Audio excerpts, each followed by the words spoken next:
Hi, we're Skanky Foxes. And Skanky. And we're here today with Lizzy Mace, the ninja of anti-plastic revolution. Yay!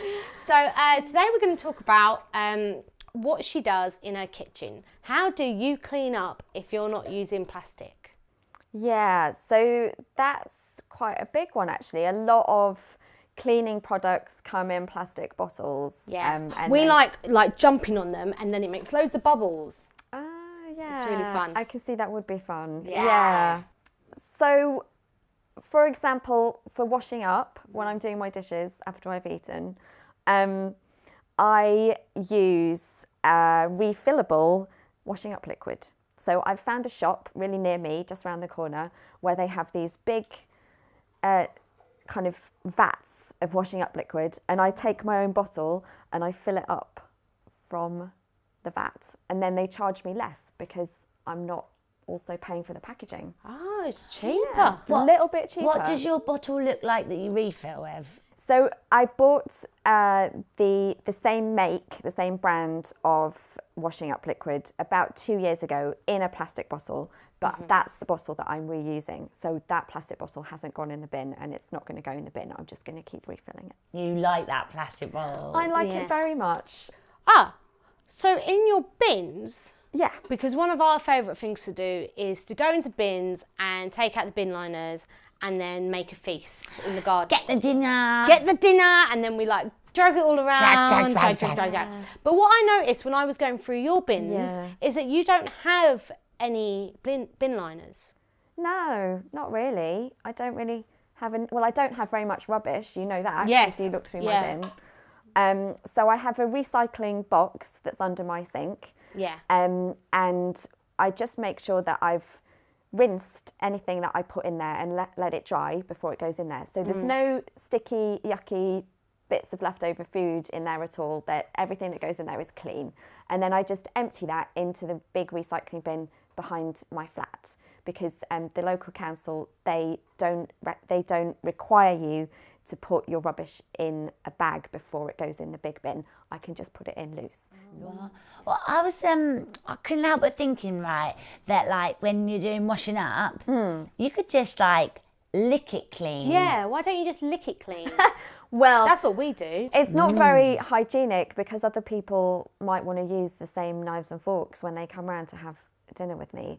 But instead of licking, or instead of using a plastic sponge, which a lot of people do, they use plastic sponges. Oh yeah, I've seen them. They're all the yellow with the little green I've been top. one of them. Yeah, I've been one of them. You might not realise, but obviously when you've finished using that plastic sponge, you just put that in the bin, and that's not a good thing because that goes into landfill, and you know that just stays in the land forever. But also, even while you're using a plastic sponge, little bits of it come off and go down the drain, and they end up in the sea, and they're just as bad as microbeads, you know, like microbeads that you have in some cosmetics. And the little fibres and the little bits of plastic that come off the sponge are just as bad as that. So really you need to avoid using plastic sponges. And instead of that, I've got something that I can show you that I use. Yeah, do you want to have a sniff? Yeah.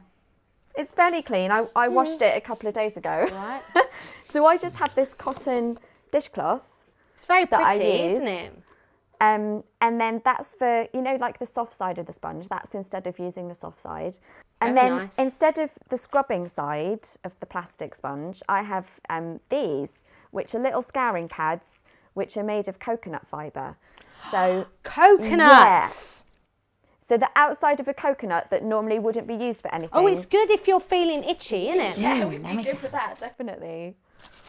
And these, you can get these on the internet, so they just deliver them to your house. So it's very convenient. You know, people think that just going to the shop and buying a packet of plastic sponges is convenient. But what's more convenient than just having something appear through your letterbox? So that's what I use. That's what I would like. Stuff I was thinking though, like when we went to like Fox School and like learnt about like fossils and how it might be quite cool if there were like sponges in the ground. There's fossils, but then maybe there's some sponges.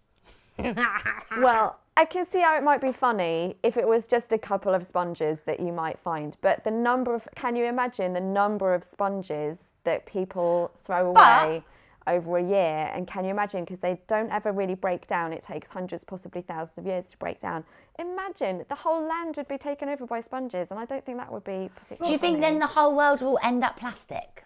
Well, Yeah. it could do. I mean, there are projections that by 2050 there might actually be more plastic in the sea than there are fish.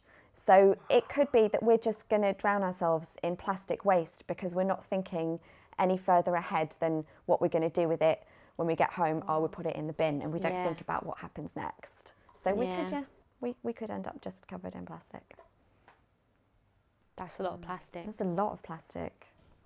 I don't really like eating too much plastic. It stops me from going to the toilet. Hurts my belly. Yeah, well, yeah. But it means you don't have to go to the toilet so much. So, like, you can just eat plastic and then you don't need to go to the toilet. Well, Do you think that's all right? no.